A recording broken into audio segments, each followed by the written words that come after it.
Whenever a conductor cuts the magnetic field, an EMF is induced. That is the Faraday's first law. Now coming to the Faraday's second law, Faraday's second law is nothing but how much of EMF is induced in the conductor. That is nothing but EMF induced in the conductor is directly proportional to the rate of change of flux linkages. That is E proportional to d pi by dt. So depending upon that one, the EMF, the magnitude of EMF will be decided. Now coming to the direction, Fleming's left-hand rule. Stretch over. Sir మీ voice సరిగా వినిపించట్లేదు sir. Okay, now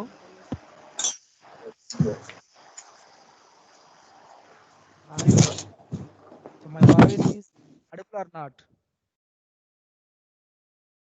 Hello, my voice is audible or not? Yes, sir. Naveen. Yes. Yes, sir. Okay, right. So generator is nothing but it is a electromechanical energy conversion device which converts mechanical energy into electrical energy, and the principle is it will be based on the dynamically induced EMF. So and the magnitude of EMF depending upon the Faraday's laws and directional depending upon the Fleming's left hand rule. Faraday's first law is nothing but whenever a conductor cuts the magnetic field, an EMF will be induced in the conductor. Second law is states that the EMF induced in the conductor is directly proportional to the rate of change of flux linkages, that is E proportional to d pi by dt. Now coming to the direction, that is nothing but EMF induced in the conductor direction will tell us about the Fleming's left hand rule. So you stretch out your 3 fingers, that is thumb, forefinger and middle finger, right angle to each other, right? So thumb indicates the current, direction of current, and forefinger indicates the magnetic flux lines, and this middle finger will gives the so induced EMF, direction of induced EMF, direction of induced EMF. That is nothing but so how the middle finger will goes to the direction of induced EMF. So by using that laws we can determine the direction of induced EMF, and also we can discuss about the operating principle of simple loop generator. So let us consider a sinusoidal wave, 0 degrees, 90 degrees, 180 degrees, 270 degrees, 360 degrees. Otherwise, we can give you a numbers 1, 2, 3, 4, 5, 6 like that. 1 is nothing but 0 degrees, 2 is nothing but 90 degrees, 3 is nothing but 180 degrees, like that we have to give the numbers also. So at 0 degrees is nothing but there is no angle between conductor and flux lines.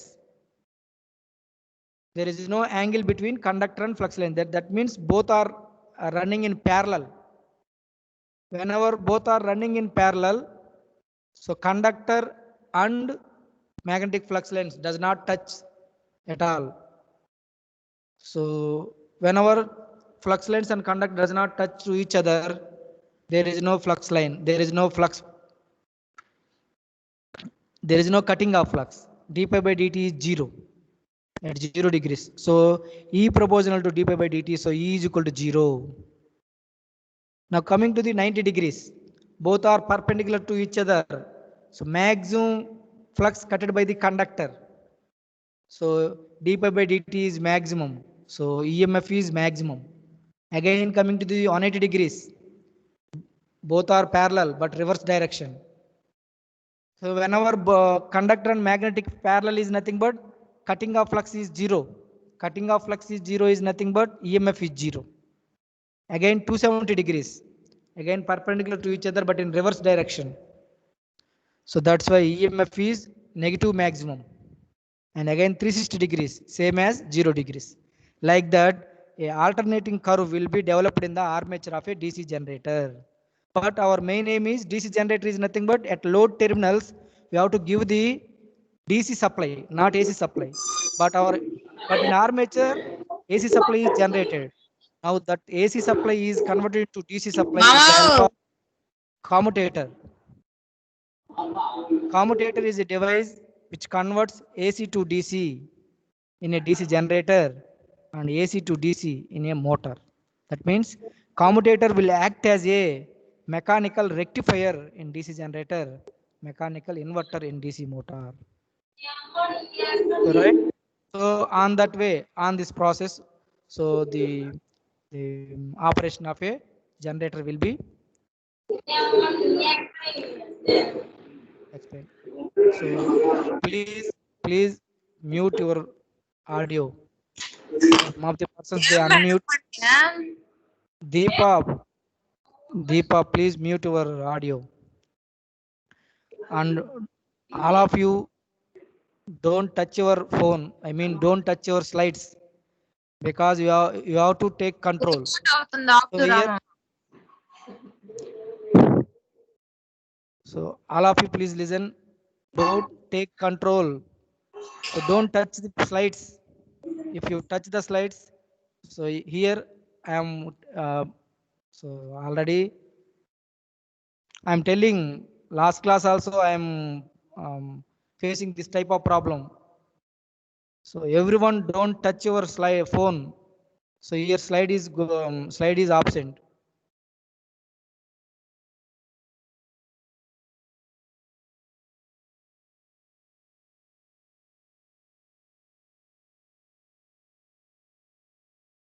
Please once again don't touch your phone. Please listen.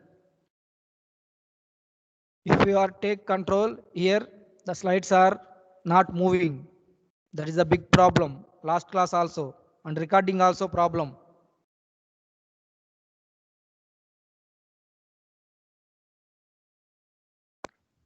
So on this way, the principle of operation of DC generator will be explained clearly. Generally, in DC generator also, in the armature of a DC generator, AC supply is generated. But in the load circuit, we want DC. That's why a commutator is used. Commutator will convert that AC supply into DC supply, right? So next most important operating principle is very important. And now another most important is construction details of a DC machine. So you look at the diagram clearly. So now this is the yoke.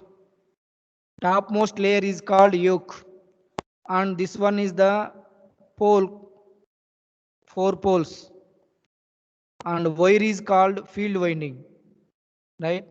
In poles also a rectangular shape is called pole coil, and this one is called pole shoe, right? And this is the armature. This is the armature, and these are the armature slots. So here two dots is nothing but two conductors. These are all armature slots and conductors. And this is the sir screen white గా ఉంది sir. Slides రావట్లేదు sir. అదేనమ్మా చెప్పేది. మీరు మీరు ఇష్టం వచ్చినట్టు change చేస్తున్నారు, దానివల్ల నేను ఇబ్బంది పడాల్సి వస్తుంది. మొన్న కూడా అంతే నాకు రెండు సార్లు డబుల్ ట్యాప్ చేయండి వస్తుంది స్క్రీన్. ఫస్ట్ వైట్ గానే వస్తుంది, రెండు సార్లు డబుల్ ట్యాప్ చేస్తే పిక్చర్ కనిపిస్తుంది. కాదు బాబు, నేను చెప్పేది ఏంటంటే మీరు ఎవరో దాన్ని మొత్తం కంప్లీట్ గా మీరు కంట్రోల్ చేస్తున్నారు. నాకు క్లియర్ కనిపిస్తుంది టేక్ కంట్రోల్ అనదర్ పర్సన్ అని. సో ఎవరు కూడా స్టూడెంట్స్ మీరు ఎవరు కూడా స్లైడ్స్ ని టచ్ చేయొద్దండి సార్. మీ వీడియో ఆన్ చేయండి సార్. నేను ఆల్రెడీ ఆన్ చేస్తున్నాను. రావట్లే మాకు అక్కడ. లేదు సార్ రావట్లేదు సార్. మా all of you screen share చేస్తున్నాడు కదా, అందుకని మీకు వీడియో రాదు, జస్ట్ స్క్రీన్ మాత్రమే వస్తుంది. బాబు వీడియో కదమ్మా, జస్ట్ పీపీటీ వస్తుందమ్మా అంతే. అదే సార్ నేను చెప్పేది. పీపీటీ కనిపించడం లేదా? కనిపిస్తుంది సార్, అదే వైట్ గా వస్తుంది సార్. వైట్ ఎందుకు వస్తుంది? సార్ అప్పుడప్పుడు వైట్ అవుతుంది సార్. అప్పుడప్పుడు వైట్ అవుతుందంటే నేను ఒక నిమిషం ఆగండి, నేను లాస్ట్ క్లాస్ ఎక్స్ప్లెయిన్ చేస్తున్నాను. ఎందుకంటే లాస్ట్ క్లాస్ అంతా మీరు కొంతమంది సరిగా వినలేదు, ప్లస్ అదిగాక ఇదిగో మీరు కొంతమంది దాన్ని కంట్రోల్ తీసుకోవడం వల్ల నేను ఎవ్రీ 5 minutesకి మళ్ళీ నేను అప్లోడ్ చేయాల్సి వస్తుంది. ఇప్పుడు కూడా అప్లోడ్ చేయాల్సి వచ్చింది. సో మీరు ఎవరు టచ్ చేయొద్దు. నేను ఇక్కడ దీన్ని నేను టచ్ చేయకపోతే మీకు వైట్ కనిపిస్తుంది, నేను టచ్ చేస్తా ఉంటే మీకు నార్మల్ కనిపిస్తుంది. సో నేను లాస్ట్ క్లాస్ ఎక్స్ప్లెయిన్ చేస్తున్నాను కాబట్టి నేను దీన్ని టచ్ చేయటం లేదు. ఇప్పుడు నేను దీనిలోకి వచ్చేస్తాను కాబట్టి దీన్ని నేను టచ్ చేస్తాను. ఇప్పుడు అందరికి కనిపిస్తుందా లేదా? కనిపిస్తుంది సార్. రైట్, ఇంకా మీరు మ్యూట్ చేసుకోండి, ఎక్స్ప్లెయిన్ చేస్తాను. So next construction of DC generator and DC motor both are same, but operation is different. Coming to the construction, so look at the picture. So top layer of DC generator is called yoke, and this one is called magnetic field or magnetic pole. So 4 poles are there, right? So next, and the wire is connected to the pole to pole. This is the field winding. And this one, so armature, and the rectangular coil here, rectangle shape will be, that is the armature slots. In armature slots, 2 conductors, that is 2 points are there, that 2 points are called conductors. And now this one is the commutator. So 4 poles is there, that's why 4 braces, and this is the commutator. From the braces, the wires are going to the external load circuit. This is the external load circuit, right?